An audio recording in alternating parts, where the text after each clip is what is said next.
So I wanted to make a video to explain the change in the discussions and cover the grading rubric.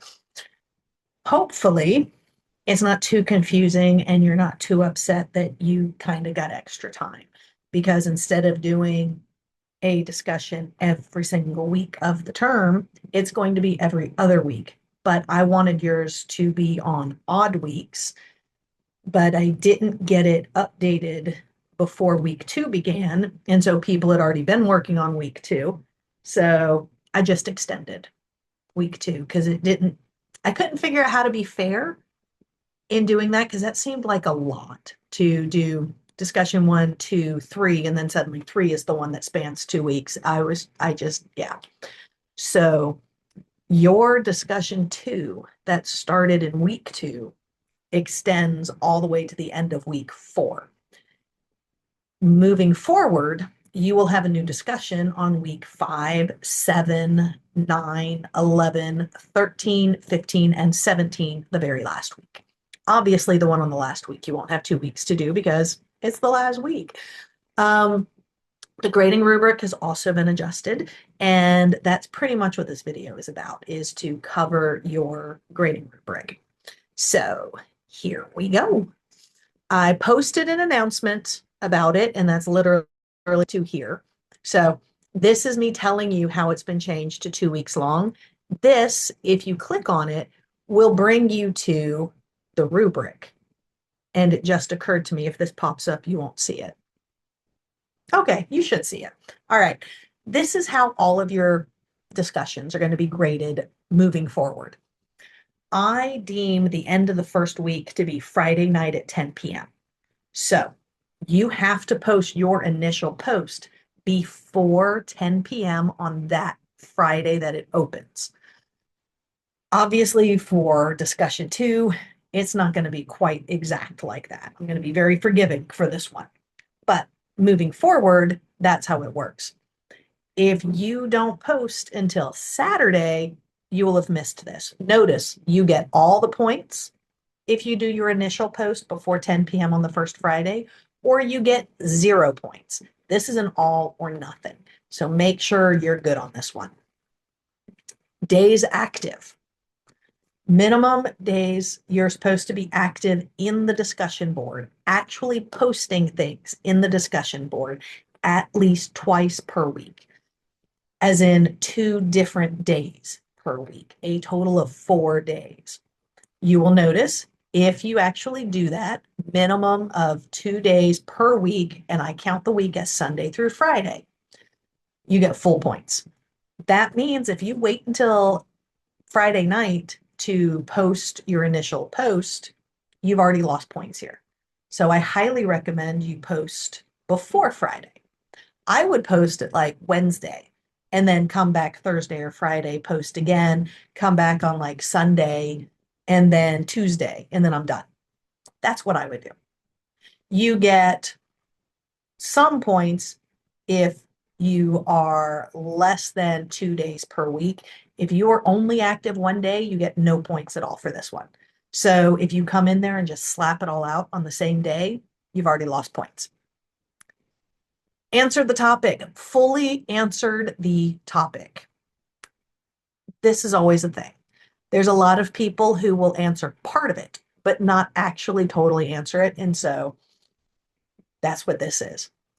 Half points if you mostly answer the topic, like it's clear you truly tried, you just might have forgotten something, or you might have been a little mistaken, that kind of thing. And then the did not really answer the topic, or just gave a fluff answer thinking, oh, that's good enough. Yeah, I don't take fluff very well. Critical thinking, displayed critical thinking, did not display critical thinking. If you say something is the way it is, you have to show that you've thought this through. I really don't know how else to explain that one. If you have questions, ask. Thoughts and opinions, clearly stated thoughts and opinions and backed them up. You have to clearly state it. You cannot say, yes, I can see both sides. I see this one says this and this says that.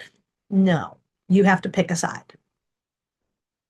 If you learn nothing else this entire term, it will be to pick a side and stand by what you say. But you also have to have something to back it up. And that's also going to come back in with the sources. Clearly stated thoughts and opinions and failed to back them up, as in you didn't say why you thought this, you just simply stated it. So even if you have absolutely no basis for your opinion, but you clearly state your opinion, you still get some points. If you do not clearly state your thoughts and opinions, you get 0. This one, you actually have something in all of them, and it's pretty basic. If you have replied to at least 3 different people and you furthered the discussion, you didn't just say, wow, great job, or I love how you write, or I agree.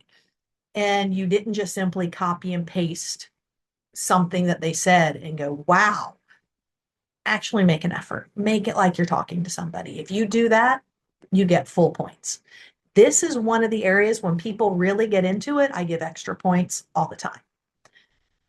And then you can read as it goes along. If you don't respond to anybody, or if you only reply with what I call fluff, like I agree, good point, that kind of thing, 0 points. You can reply to 10 people. And if it's all I agree, or if you copy and paste the exact same response to everybody, you will get 0 points. Written properly. Dude, you're in college. Remember this. I would say use spell check, but it's not just that. You also have to use your brain. A lot of times things will try to correct your words to the wrong words. I flip and hate Copilot when you're writing because it routinely will change it to the wrong thing. I tutor this lady who will just accept everything it says and it will completely change what she's saying. Don't do that.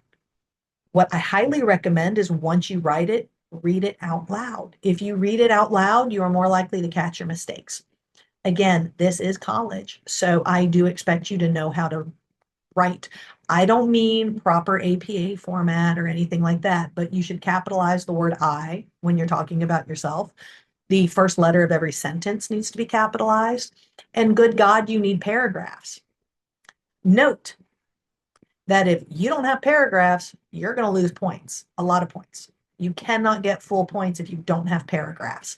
And it's because that giant block of text is very difficult for me to read. So you have to do it properly. Sources. Valid sources are included in the original post. Note the in the original post. A lot of people have this thing where they will post stuff and then they come back and they comment to their own discussion. Oh, I forgot to add the sources. If you do that, you're losing points. You have to do it in your initial post. If you say, but I tend to forget, then take a little bit more time. What you are turning in is supposed to be your actual full assignment. Make sure your valid sources are there. You also have to make sure these valid sources go with the information that you're talking about. It's not just you write a bunch of stuff and then slap a bunch of sources at the bottom. I need to know what fact goes with what source. I don't care if you put numbers or if you do hyperlinks to your actual article at the end of what you say. You also have to have detailed hyperlink, like literally the hyperlink of where you got your information, not just New York Times. Because if you do just New York Times, I don't know what you're referencing. You have to actually link to the source that you got it from so I can verify it. A lot of times people will reference a source and it's wrong. And if I can't verify, I don't know if you're lying. If you use chat, because chat has a tendency to put the wrong information in there and lie about sources, or if you just didn't understand, like if it was a misunderstanding of what it said. I have to be able to verify your source so I can check. Note, please, both on written properly and sources. If you use Wikipedia as a source, automatic zeros in those locations. I don't care what else you do. If you used Wikipedia as a source, nope, Wikipedia is not a valid source. If you want to go to Wikipedia to go to the bottom to find other sources and go look at those and then reference those sources, that's okay. Wikipedia is not a valid source. So this is how your discussions are going to be graded. If you have any questions about it, just contact me or come by the office. My office is 162. I'll be here on Wednesdays and Thursdays. And yeah, I think that's about it. So yeah, peace.